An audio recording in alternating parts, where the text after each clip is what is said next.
பாஜக எங்களின் கொள்கை எதிரி. பாஜகவுடன் கூட்டணியில் இருக்கும் எந்த கட்சியோடும் நாங்கள் கூட்டணி வைக்க 1% கூட வாய்ப்பு இல்லை. தாவேகா சார்பில் தீவிர வாக்காளர் திருத்தத்தை எதிர்த்து மதுரையில் நடைபெற்ற கண்டன ஆர்ப்பாட்டத்தில் மாநில இணை பொதுச் செயலாளர் சி.டி. நிர்மல்குமார் பேட்டி.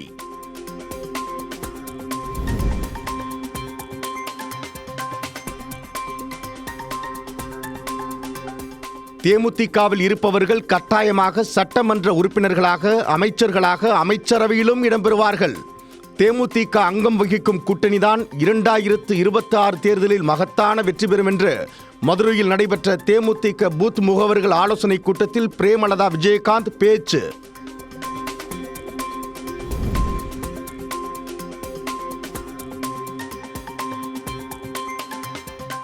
திருப்பூர் மாவட்டம் கரைப்புதூர் பகுதியில் பட்டா இருந்தும் இனாம் ஒழிப்பு சட்டத்தின் மூலம் இந்து சமய அறநிலையத்துறை நிலங்களை 0 மதிப்பு செய்ததை கண்டித்து ஆர்ப்பாட்டம்.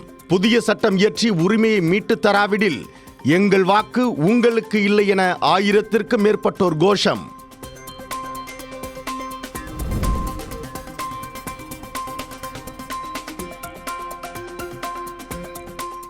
வார விடுமுறை நாளையொட்டி உதகை அரசு தாவரவியல் பூங்காவில் குவிந்த சுற்றுலா பயணிகள். பூங்காவில் உள்ள பெரிய புல்வெளி மைதானம் சீரமைக்கும் பணிகள் நடைபெறுவதால் சுற்றுலா பயணிகள் செல்ல தடை விதிக்கப்பட்டுள்ள நிலையில் ஏமாற்றம்.